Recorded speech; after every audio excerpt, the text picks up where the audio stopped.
बताओ। अरे ये जहां ये उठते बैठते थे वहां इंडियंस घुस नहीं सकते थे, लिखा बोर्ड लगा रहता था, Indians and dogs are not allowed.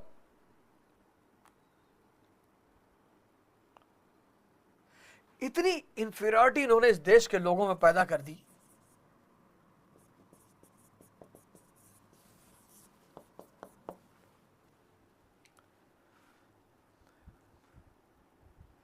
बाबू और चपरासी के पद से ऊपर ही नहीं जाने दिया।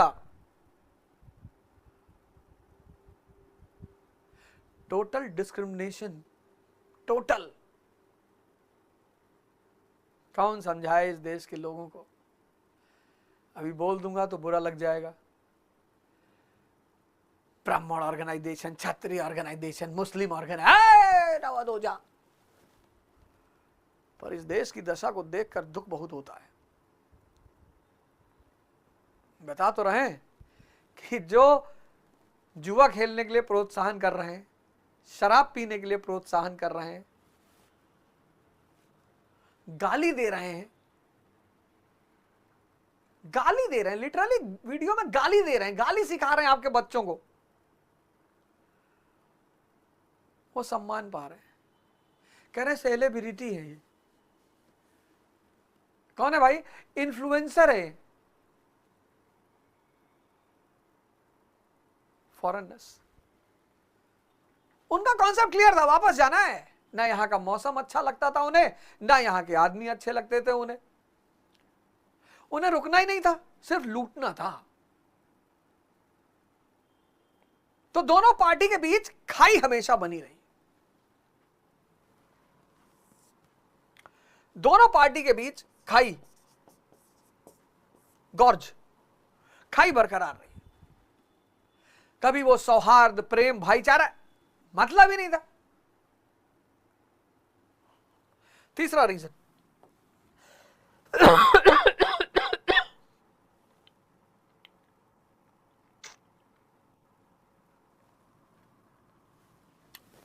तीसरा,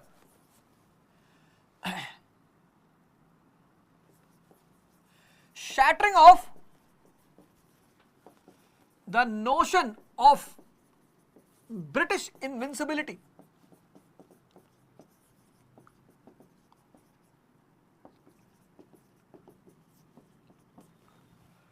Shattering of the notion of British invincibility.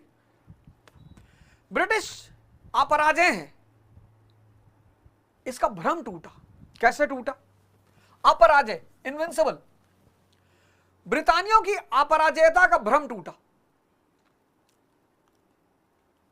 पहला Afghan war, first Afghan war, कौन था governor general? First Afghan war 1838 Auckland, और क्रीमियन वॉर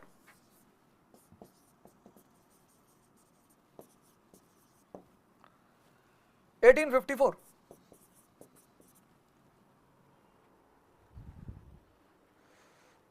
अफगान वॉर, अफगानियों ने धुआं कर दिया। दो युद्ध अंग्रेजों ने अफगानियों से लड़ा था, दोनों। अफगानियों से कौन लड़ेगा यार? किसकी हिम्मत है जो अफगानियों से लड़ेगा? अफगानिस्तान को कहा जाता है the graveyard of empires in the world. इसलिए तुमसे कहता हूं, शरीर और मन को ताकतवर बना लो। इसीलिए तुमसे बार बार कहता हूं, लग्जरी नपुंसकता पैदा करती है। हां, तुम इसको बात कर जानकर आश्चर्य करोगे। हमारे यहां आज से करीब 8-9 साल पहले की बात है। मेरी सोसाइटी में एक साहब रहते हैं, इस वक्त उनकी उम्र है 65 के आसपास। तो उनका जो फ्लोर है वो 14 फ्लोर है, 14वें मंजिल पे रहते हैं। तो एक बार मैं ऐसे ही, मैं लिफ्ट में जा रहा था, तो वो बोले, हाँ यंग मैन, आर्मी के आदमी। हाँ हाँ ये सर। अरे बोले, लिफ्ट से किधर जा रहा है, आजा सीढ़ी से चलते हैं। 65 ईयर्स, 65। अरे मैंने कहा सर आप तो 10th फ्लोर पे, आए 14 gentleman, I stay on 14th floor. अरे मैंने कहा 14 मंजिल पैदल जाओगे सर? अरे बोले व्हाट पैदल? The strength of the body depends upon the labour you do. Sweating means strength. फौजी आदमी, हमने सोचा कुछ बोल दे, मार दो 3 पैट। फौज का आदमी खतरनाक, उससे आप जवान लड़ाई नहीं सकते, उससे आप बहस नहीं कर सकते, उससे आप डिबेट नहीं कर सकते। वो फौजी आदमी पकड़ा, गर्दन वर्दन घुमा दिया, खत्म। फौजी मतलब डेंजरस। फौजी का जो पर्यायवाची है वो है डेंजरस। फौजी जो कहे, रात में अगर कहते कि भैया देखो अब कभी रात दिन नहीं होगा, तो जी बिल्कुल जी, अब तो दिन हो ही नहीं सकता। और वो भी इंडियन आर्मी, दुनिया की सबसे डेंजरस आर्मी, अब उनसे कौन बहस करे? और उनको मैंने देखा 65 साल की उम्र में वो आदमी 14 मंजिल। तो मैंने कहा सर, बोला you know gentleman, I don't have BP sugar and all, twice in a day I come down, I go up. Sir उसके बाद कभी अपवाद में मैंने लिफ्ट का इस्तेमाल किया हो, वरना 14 मंजिल तक तो मैं नहीं करता सर। हाँ, मैं तो 7th पे रहता हूं, पर मैं नहीं करता सर। और उस आदमी का वो जो स्टेटमेंट था कि लग्जरी क्रिएट्स इंपोर्टेंसी, एकदम दिमाग में जाकर बैठ गया सर। ताकत सर, वो जो चीज है ना, ये देखो, इनकी जो अपराजेयता का भ्रम था, डॉक्टर अंबेडकर, अपर कास्ट की जो श्रेष्ठता का भ्रम था कि कोई नीच जाति का आदमी वेद नहीं पढ़ सकता, पुराण नहीं पढ़ सकता, संस्कृत नहीं पढ़ सकता, उस आदमी ने सब तोड़ दिया। डॉक्टर अंबेडकर क्यों भगवान है दलित के लिए? इन सबको नीची जातियां माना जाता था कि ये पढ़ ही नहीं सकते। एल्फिंस्टोन कॉलेज में उनको संस्कृत नहीं दिया, कहा ना ये नीच जाति के, इनको संस्कृत नहीं दिया जाएगा, तो बेचारे पर्शियन पढ़े। हालांकि बाद में उन्होंने संस्कृत पढ़ा और इतना पढ़ डाला डॉक्टर अंबेडकर ने, इतना, तो जो अपर क्लास, उच्च वर्ग की सर्वोच्चता का भाव था वो टूट गया,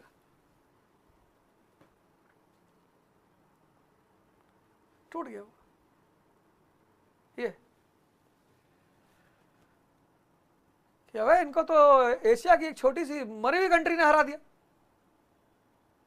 अफगानी हरा सकते हैं भाई अपने, तो हम क्यों नहीं हरा सकते? अपराजयता का भ्रम टूट गया। तीसरा रीजन। चौथा reason, the role of Dalhousie.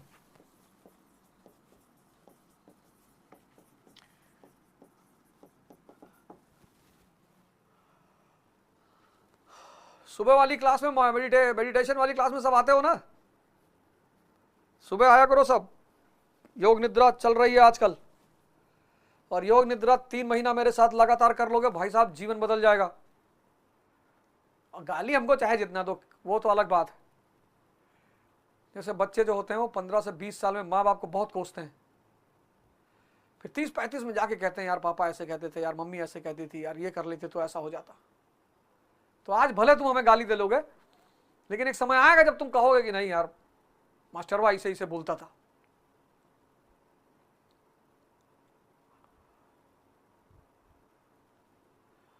इसी चैनल पे चलता है रे अवध ओझा पे। तुम श्रेया नहीं आती हो क्या सुबह?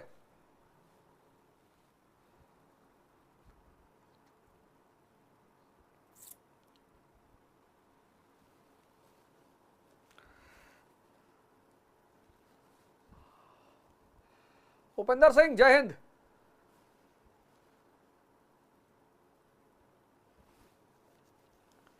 सुबह 5 बजे योग निद्रा का सेशन चलता है और सब उठ जाया करो 4:30 बजे। कोई सोता हुआ अगर मुझे मिल गया, बॉस मारेंगे बहुत, इतना जान लेना।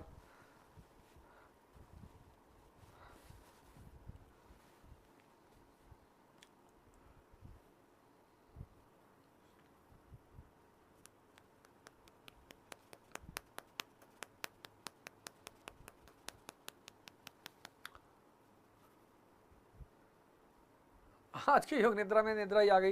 एक तो सुबह 5 बजे उठना और उसमें से फिर बेड में जाकर योग बेड में कौन योग निद्रा करता है? पागल कहीं के। चटाई बिछाओ जमीन पे, दरी चटाई ये सब बिछाओ, कंबल बिछा लो, सबसे बढ़िया कंबल, अभी ठंडा का समय चल रहा है, एक कंबल ले लो, कंबल बिछा लिया करो। बेड में जाके योग निद्रा कर रहे हैं। रोहन अंसारी काटेंगे बेटा, जान लेना।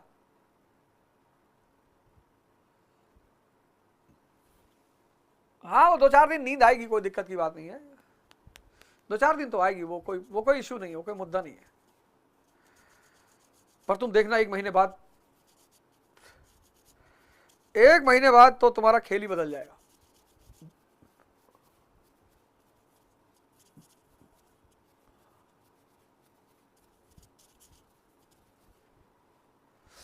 हाँ,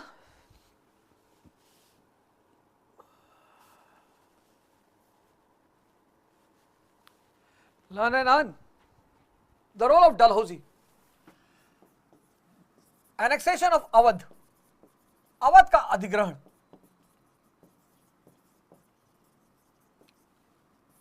अवध का अधिग्रहण, कौन गुस्सा हुआ? अवध के सिपाही, सोल्जर्स। 75,000 सोल्जर थे, 75,000 सोल्जर्स थे। दुख बहुत हुआ सबको, राष्ट्रवाद की भावना थी नहीं, लेकिन क्षेत्रवाद तो था। इन्हीं अवध के सिपाहियों ने कंपनी की मदद की पूरे भारत को जीतने में, और अवध ने कंपनी के साथ कभी बदतमीजी की नहीं। और डलहौजी ने बिना मतलब उसी को एनेक्स कर लिया, कहा मैल एडमिनिस्ट्रेशन, और फिर जनता से कहा कि मैं तुम्हें नवाब के कुशासन से बचाना चाहता हूं। लोगों ने कहा बचाओ।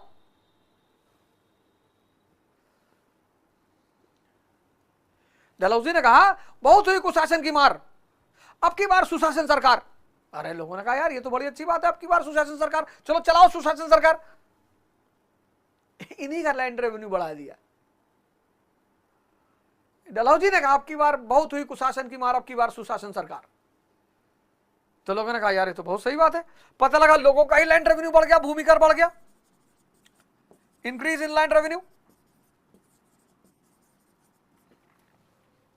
तो सिपाही नाराज, किसान नाराज, तालुकदार नाराज, उनकी जमीनें छीन ली गई।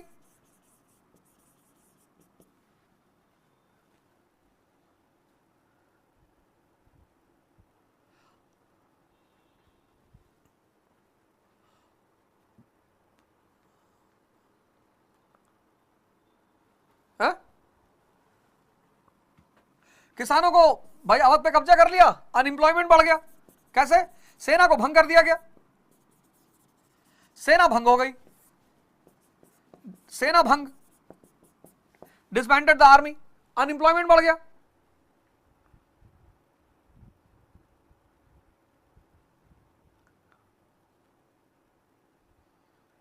एपी सेंटर मेरठ था, अवध।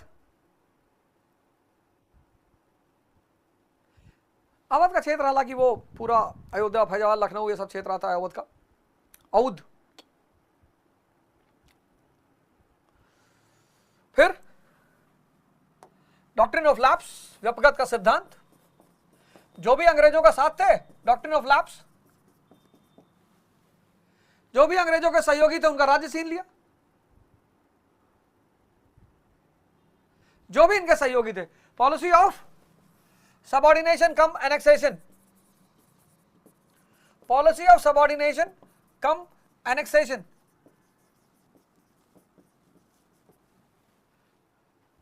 अधीन के करने के पश्चात अधिग्रहण, अधीनता से अधिग्रहण, अधीनता से अधिग्रहण। झांसी, सतारा,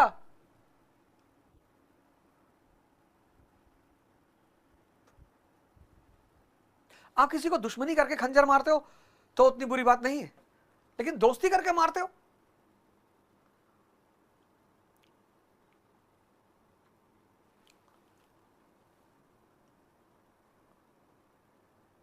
दोस्ती करके।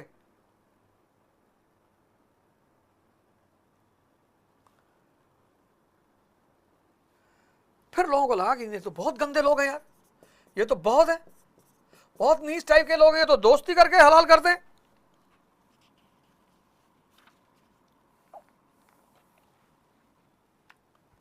तो रोल ऑफ डलहौजी। पांचवा,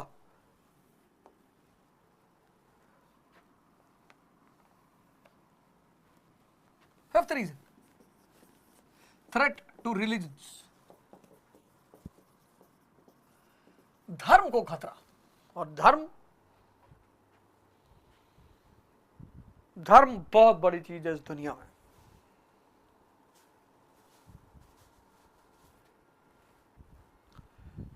जो धर्म को समझ के मानना वो तो भगवान बन गया, और जो धर्म को बिना समझे माना वो शैतान बन गया। मैं सोचता था कि शैतान कौन है?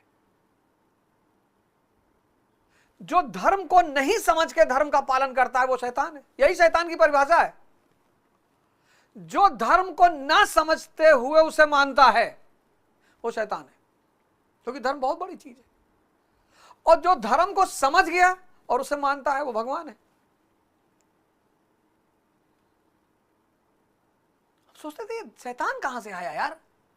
जब सारी ब्रह्मांड भगवान ने बनाया तो क्या जरूरत थी भगवान को शैतान बनाने की? तुम्हारा ही तो चेला है, तुम काहे बनाए जब तुमको पता था ही बदतमीजी करेगा? इसका मतलब तुमको मजा आता है कि लोग परेशान रहे, और तुम मजा ले रहे हो, शैतान बना दिए। वो गया वदोजा को छेड़ दिया, ये तो कोई सुंदर स्त्री, फिर दंड तुम हमको दे रहे हो, छेड़ा शैतान ने और दंड हमको दे रहे हो। फिर शैतान के कहने में आ गया, अरे तो शैतान भी तो तुम्हारा ही चेला है। इस दुनिया में कोई शैतान नहीं है। जो धर्म को बिना समझे मानते हैं वो शैतान है, और जो धर्म को समझ कर मानते हैं वो भगवान है।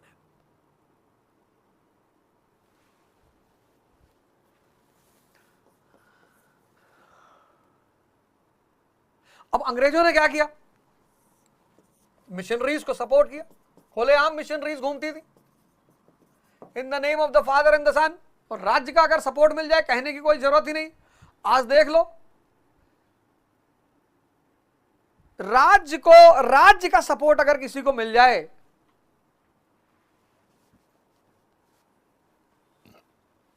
भारत का प्रधानमंत्री हमसे कहते हैं कि अवध भाई देख लो जो देखना, जो करना करो, मैं देख रहा हूं। अभी मैं इस टीवी में हाथ डाल के मनोज कुमार को बाहर निकाल लूं, राज्य अगर समर्थन में खड़ा हो जाए, राज्य मतलब भगवान, स्टेट से आप नहीं लड़ सकते हो। असीम शक्ति का मालिक है स्टेट। स्टेट के साथ बदतमीजी करे, उठा लिए पुलिस वाले की, साहब ये सड़क पे पेशाब कर रहा था। अरे नहीं मैं तो रात में पेशाब ही नहीं कर रहा था साहब, इंडिसेंसी औरतें जा रही थी साहब, सड़क पे पेशाब कर रहा था। लो,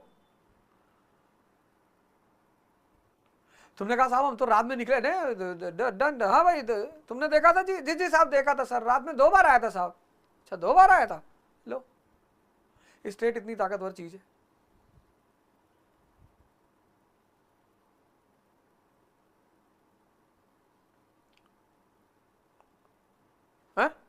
मिशनरीज को खुली छूट, जाओ जहां तक शिकार कर पाओ तुम्हारा इलाका है। आर्मी में चैपलन्स,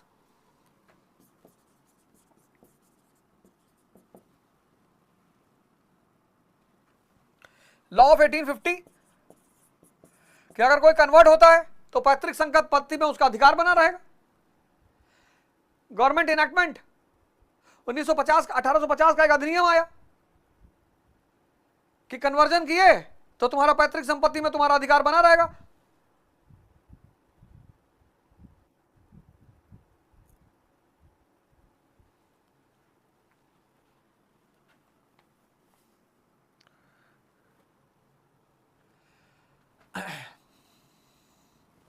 ह्यूमैनिटेरियन मेजर्स, मानवतावादी कदम।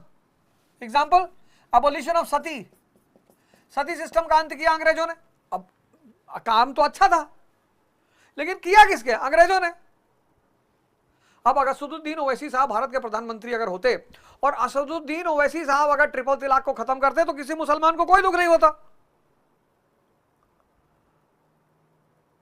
बीजेपी और मोदी प्राइम मिनिस्टर, ऐसे अंग्रेजों का शासन और विलियम बेंटिक भारतीय समाज में सुधार कर रहा है तो उसको नेगेटिव नजर से देखा गया।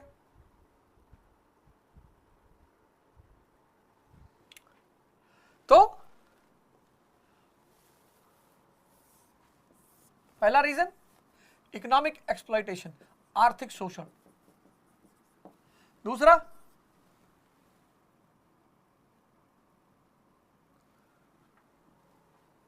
फॉरेननेस, विदेशीपन। तीसरा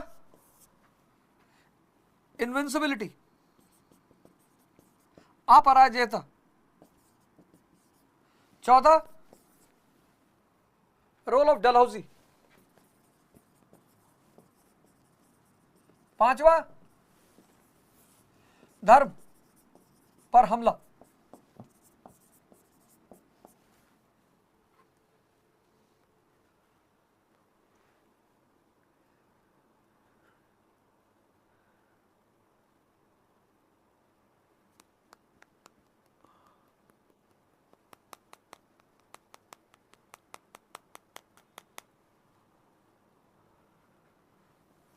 छठा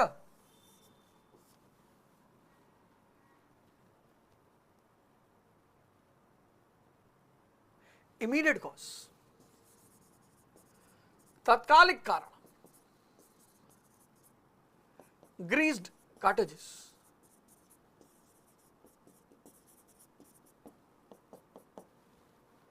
चर्बी युक्त कारतूस। कल शाम को इस चैप्टर को खत्म कर देंगे, कुछ है नहीं, बड़ा इजी सा चैप्टर है। अब अगला कल सेंटर डिस्कस कर लेंगे, फिर रीजंस ऑफ फेलियर डिस्कस कर लेंगे, फिर इसका इंपॉर्टेंस डिस्कस कर लेंगे, 3 टॉपिक डिस्कस कर लेंगे, बस ये खत्म हो जाएगा। उसका आउटलाइन बना देंगे, बस ये टॉपिक खत्म। ग्रीस कार्टेजेस कल इस पॉइंट से शुरू करेंगे और फिर जो है 2-3 हेडिंग की आउटलाइन बना के दे देंगे और ये टॉपिक खत्म हो जाएगा। सुबह 5 बजे हम लोग को मिलना है, 5 बजे हमारी आपकी मुलाकात होगी ध्यान योग निद्रा में। 500 रुपये में इकरा का कोर्स मिल रहा है, 25 तारीख को एनिवर्सरी है उसकी। जिसको भी लगता है कि मेरे पास पैसा नहीं है, मैं 25,000 नहीं खर्चा कर सकता, मैं 10,000 NCERT का नहीं खर्चा कर सकता, बहुत प्यारा मौका है, जान लो। 24 नवंबर 12 बजे से 25 नवंबर 12 बजे तुम 500 रुपया देकर कोई भी कोर्स खरीद सकते हो। 1 साल की वैलिडिटी है, 1 साल की। 24 नवंबर, और ये कल मैं इस पे मैंने सेमिनार भी लिया था। 24 नवंबर 12 PM 12 AM से लेकर 25 नवंबर 12 PM सॉरी फिर AM 500 रुपया, 500 प्लस GST, तुम कोई भी कोर्स ले सकते हो। रिकॉर्डेड है।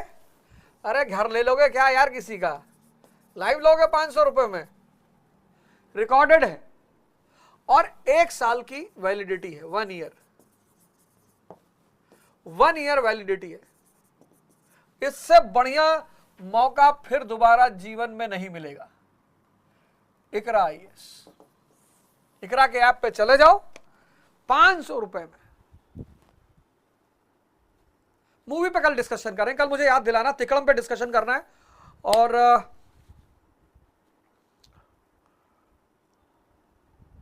उसको ट्रेंडिंग भी कराना है। #तिकड़म वॉच, हम बताएंगे तब करना है, अभी ऐसे नहीं करना है।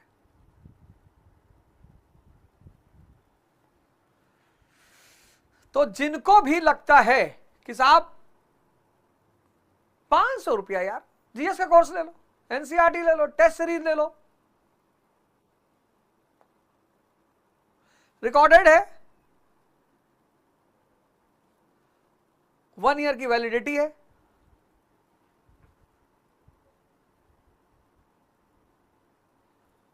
अदनान मलिक, तुम मुंबई में कहां रहते हो? धारावी में, अंधेरी में, विले पार्ले, नाला सुपारा, खारगर, वहां आएगा तुमको, वहां जो खाड़ी होती है ना बीच में, बहुत पानी होता है, बॉम्बे हाई ले चले, वहीं डुबो डुबो मारेंगे तुमको। अच्छा मलाहट में रहते हो?